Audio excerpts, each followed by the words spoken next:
Okay, today I'm going to tell you guys the story of the time I survived a natural disaster in Dubai. But before we begin, I have some very special guests with me here today. I have my parents! Say hi, guys! Hello, I'm the mom! And I'm Daddy-O. Daddy-O. Okay, so we basically had some really severe flooding, like how many months ago is it? 6 weeks. Like 6 weeks ago. And there's still water. And we're in the middle of, like, we're approaching summer now, so it's like 40 degrees during the day, and there is still water, like, on the sides of the road and stuff. But anyways, take it away, Mom. Okay, it all started by Dubai giving us warning about weather forecast. It's going to be heavy rain. But because we've had rains before, I personally did not take it seriously until on the day at 3 o'clock, it really got dark. I'm talking about dark. It literally was like, it looked like it was nighttime. Like, we were like, what time is it? We look like outside. Something out of a horror movie. Yeah. It was like an eclipse. Yeah. It Literally. went from bright sun to And then straight away it was like just dark. And then suddenly it started with really, really, really the wind. The wind started, blowing, and we had a lot of thunder and lightning. And by sheer chance, I was actually working from home that day. Thank God for that. And we noticed that the gazebo was starting to lift, to fly away. Like, we have a solid metal gazebo outside, but it started to lift off the ground a bit. And the sandbags had fallen off. So to get them lashed down, we got some rope. And as I headed out, the rain came. And I'm telling you, it was like a wall of water. You could hardly see. But I managed to lash the bags down. It was like something from Captain Nautilus, you know. Dad was literally fighting for his life outside, taking this rope, trying to stop the gazebo from just taking off. And I then ran upstairs and got him 2 or 3 towels. He came in, the water was just pouring off of him. And then, when was it when the water started coming in? It was shortly after that. Yeah. Yes, but literally. You and I were upstairs in the hail. Oh my God. The hailstones were just hitting Dad the and I glass. were upstairs. We were just looking at the rain for a second. The wind was literally battering the trees about and smacking the rain against the glass. And then we started hearing this like tack, tack, tack against the glass. And we were like, what is that? And we saw hailstones hitting the glass in Dubai, which is a desert country. Hello.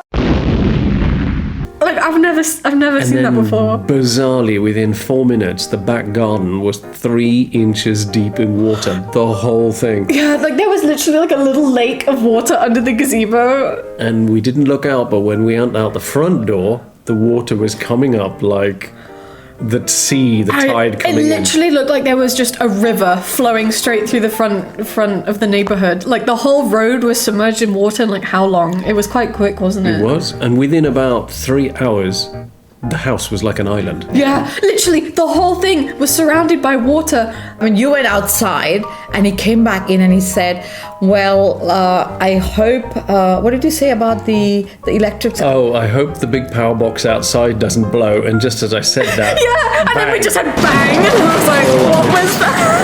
I jinxed it. So our electricity went, and so we have an electric cooker, so that was gone.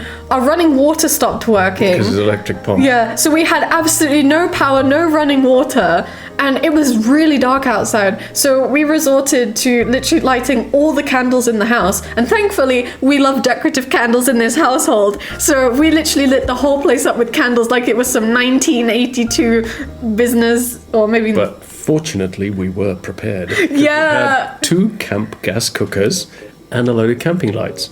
Yeah, we were lucky in that respect. So we were cooking like egg and chapati on this tiny little gas cooker. Egg and chapatis. Oh, and the other thing is, Mika decided to call. Oh yeah, Mika decided to call her friend, and so we were stuck. We had like no real apocalypse food stored in the house. We had like some half-open bag of crisps that we dumped on the table, and we were like, "This is not going to be a sufficient meal, guys." A lot of the stuff we had, we'd have to oven bake. Yeah, and then we didn't even have the oven. No air fryer, no oven. So we were like, we need sustenance. So we went into the garage to see if we could get our big Prado out. but it's an electric door. Yeah, we were like, let's just take the car. We'll drive through the water. Ton. We couldn't even lift it. Okay, and we couldn't open the garage door. So fortunately, Mika called a friend who has a Prado, and he came through the swamp. Had to reverse up through all the flower beds to the front door because you couldn't walk. It was Literally, 5-6 the inches water deep was in up water. to our front steps, and it was so deep. So we were not about to wade through this because this water was also mixed with like sewage, and so Leaves and debris. So we were not about to like put any inch of our being anywhere near this. So he backs up this Prado up the front drive, so that the boot is Front literally car. right up against the front door. We open it, dive in through the back seat, and then we were like, And I was videoing the whole thing. Mom was literally like, no, don't come so close to the house. And we were like, in our our apocalyptic situation, we were like, let's go get McDonald's. Because that's what people do when you face hot the food. apocalypse. And so we literally start driving through the water, and there are collapsed trees. We have to go around those. The water was literally coming up like halfway up the car at one point. Yeah. And we get to McDonald's, and it was closed anyways because the they thing was shorted flooded. out. Yeah, there was no power. So we ended up just driving around for a bit. Oh, we went and- to Spinneys Yeah, we went to Spinneys. try and get some groceries because there was no hot food available so we anywhere. we managed to get to our local supermarket, and we just got a bunch of snacks, like because we couldn't cook anything. Everybody else had the same idea, and there was nothing fresh available. Oh No my God. fresh milk, no fresh meat. Everything was sold. No bread, no meat, no milk, all gone. So we had to get UHT milk and tinned food and snacks. Yeah, man. We got lot of snacks. like marshmallows and digestives because we were gonna make. I have to say, I did enjoy just sitting with the candlelight in the evening and just chatting. No television, just talking. It was actually quite nice to just Listen to the rain. just sit together. Like I got so bored to the point where I had gotten like a piece of string. I don't know where I gotten it from. And so Mika pointed it out, and it kind of looked like a little voodoo doll. So I was lifted it up, and then I was just like yoinking it around, and Mika was just jumping around while I was playing with it because it was so. We forgot one thing. The night before the storm, just in case, because we didn't think it would be serious, I was out there with the silicone gun trying to block. Oh, yeah. You were helping me, and we were trying to block the bottom of all the doors where it normally leaks. Yeah. Oh, I mean, But this apocalyptic rain was so heavy. so much for came that, through. that we were literally fighting the floods as it was coming in Bringing through. the towel Because back. I'm on the downstairs bedroom, and water was literally just coming in through the doors, and so we were trying to mop it up and everything. And while we were trying to do that, Hero was fighting with the damn mop, and then he was trying to lick up the water Crazy coming guy. in. He was trying to do his part. He was trying to help. I remember when we let him out after the rain had sort of like settled a bit, and he was like, where do I piss? Like, Please. where do I go? He wouldn't go into the water. He was just looking around like the whole thing is flooded. It's like a damn ocean out He here. peed on the pot. Yeah. On the patio pot. Oh, Is that my left to do? Yeah. Oh yeah, and then the following day, the water had cleared up a little bit, but there was still the whole road in front of our house was still full of Yeah. water. To be honest with you, we Yeah. were like the cutoff Yeah. point. I mean, the Our houses. house didn't flood. Yeah. The houses, like, next Further door, down, further down, actually like they had flooded. the flood water for Yeah. days. I think- weeks, 2 weeks. Yeah, it was literally weeks Poor afterwards. couple down the end of the road with their brand new Mercedes. Oh, Literally, the water Written came off. up to the It was window, right? halfway up the door. Oh, the but it door, had leaked into the yeah. car. And it's an electric car. I just Yeah. wrote it off. You know, I think it was the following day when we really realized the damage that had been done, because some people's houses, literally the water was waist deep. Like all of their furniture, everything had just been completely destroyed. Yeah, like our friends. And our bins got blown away. Oh yeah, our bin. We couldn't to find wade it. through the lake halfway down the road to recover a dust. Daddy with his. Didn't we lose one though? We never got it back. No, we got somebody to recover a bin. A bin. We just pillaged somebody's bin. And then we were there Nobody's with the bins them on. spray, the Dettol spray, trying to disinfect. Oh yeah, disinfect my legs and hands because I waded through this because we didn't have any Wellington boots. Oh, the smell afterwards. when we were finally able to walk the dog a few days later, the pungent sewage smell in everywhere. the streets, and that lasted days. But also when we saw the footage afterwards on television to see the damage and the cars actually just like But we only managed to see that Like a day and a half. floating. It took Yeah. to get the power back Because on. we were gone without power for at least like a day, 2 Yeah. days. 2 days. The running water, because we had no running water, and like the showering situation was interesting. I opened the tap and there was like one drop per minute coming out, showered in there. and so I literally took like one of those like glass jugs, put it in the sink, waited like an hour for it to fill up with water, and I was like, that's all I could shower with, because I was not about to go without a shower. And But fortunately, because I had been rained upon, I had a shower. yeah, And I do remember telling all of you, have a shower before the power goes off. but then like we're like, it's Nah, fine. it'll be And then the power blew, and we were like, oh no. I think the But crazy. what was the little rhyme? If it's yellow, let it mellow. If it's brown, let it... oh, stop it. Oh, it was afterwards, I think, when we were driving and the roads were still full of water. All the number plates of cars Cars are being were just lined up along the side of the road. So many cars were Because number written plates off. are held on with plastic brackets here. So Yeah. the force of the water hitting them just knocks them out. Oh, do you want to tell them about the new car? Oh, yeah. We'd actually bought a new car. It's Mitsubishi Outlander. And we were supposed to take delivery of it. So we phoned the agent, said, is it okay? Is it okay? He said, your car has arrived. It's in the showroom. That was the day it also poured with rain. 60% of the cars they had in the stockyard down in Jebel Ali were written off within the 2 days after that.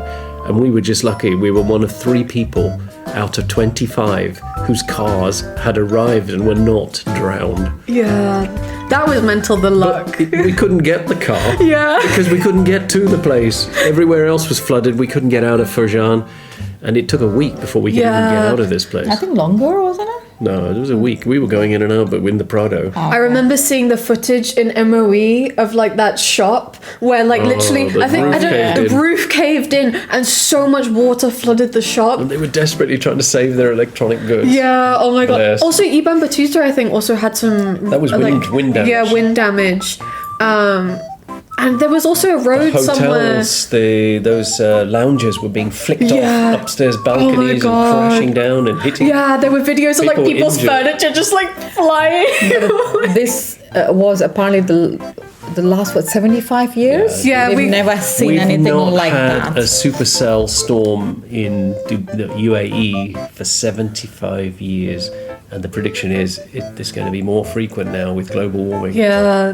One thing I wanted to bring up, because I've seen a lot of people who don't really know much about Dubai saying that, oh, this is the result of your cloud seeding and yeah. Don't get me wrong, they do cloud seeding in the UAE, but they only do it on the passive clouds, so they give very light rain. Yeah. But this is a supercell. You would be insane to seed a supercell cloud. Yeah. Because the little drones they used to do the seeding would have been written off before they even got to the exactly. target zone. So people who say that it was cloud seeding, No, it's not, because remember Can't be. it was Oman or somewhere also had it. Oman had it Yeah, where this year. a bus skidded with Yeah. kids skidded and And 10 crashed. kids died. So it wasn't cloud And there were seeding full on for sure. tornadoes in Saudi, wasn't That's there? right. Yeah. And the same storm went across and hit Saudi, so many countries would have had to colluded to cloud seed. So it wasn't cloud Yeah. seeding, but still it was a serious apocalyptic event. So many people lost their houses in other areas. We were just lucky. Yeah, we were. I think, like in the beginning when I saw the water coming in, like all I could think about was like our house. But then the days afterwards, when I saw the amount of damage to people's homes, people lost their houses, lost their cars. They had to vacate and go, actually leave everything and go and stay in hotels. Yeah, it was literally. I would say that was an apocalyptic experience. Like even afterwards, The stores, so many of the groceries were gone because people were For stocking days. up because people thought that maybe we'd be hit again. And it did rain afterwards, didn't it? When I had gone to the UK for Mika and Ko's birthdays. Yeah, it wasn't But as not to the severe, same level. but yes, we still had rain. I just think it was ridiculous how I left and then it started raining again. Yeah, I mean, my heart goes out to all those people, especially in Sharjah, who Yeah. lost their houses. Some of them lost their lives because they got trapped in their cars, couldn't get out, stuff like that. Not many, but the emergency services did a good job in rescuing people. But there were so many people out there who got kayaks, canoes, surfboards, and they were Yeah. trying to rescue people, dogs, take people Yeah. food. You know, the community spirit really came out, and that is amazing. Yeah, that was one thing that I loved to see afterwards was people just helping each other. Like, I remember when we were driving, when we were in the Prado and the thing was just full of water. I'll put some videos in to show the amount of water that was on the roads. And they were just like, there was a man just standing by a woman's car because she was completely trapped in there. She was panicking and he was just keeping her calm. Like, he didn't know her, but it was just how people were just helping Standing each waist other. deep in water. Yeah, he was completely like waist deep in water, and it was just seeing all these people helping each other, like you said, in like the canoes going and like literally boating down the road just to get people like aid. Out It of was- their property because they were trapped there. Yeah. I don't know, it was just probably one of the most insane weather experiences we've ever been through. Yeah. Yeah, because we've experienced like mild flooding in Dubai before, like when it rains and stuff, like the roads fill up with a bit of water. I think the most insane wind we had was when we were in the other house and our metal gazebo literally ended up half over our wall. An 8-foot wall.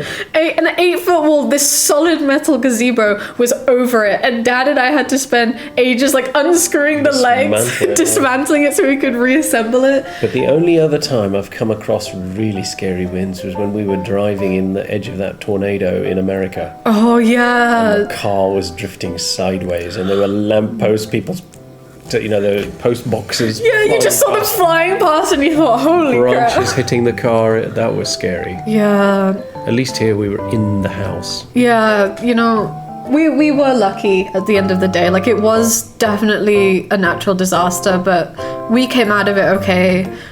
We knew some people who were a lot worse off than us. So, yeah, we survived. That was the important thing. Things are back to normal now. There's still water around, which I think is absolutely mental considering There's it's only like a little summer. bit in the roads. Yeah. That's because the ground is super saturated and the water table is so high that it's difficult to get rid of. Yeah. That's the big problem with Dubai. The water table is so high because we're at sea level Yeah. that it's difficult to get drainage to work if there's any kind of flooding. Yeah. Well, so that was the story of the apocalypse in Dubai. Thank you so much, my lovely parents, for joining me on this episode of Hi Rhea. Very Pleasure. well. Yeah, so thank you guys for listening. I will catch you on the next one. And until then, stay peachy. Bye for now. Bye. Tune in next time for the next episode.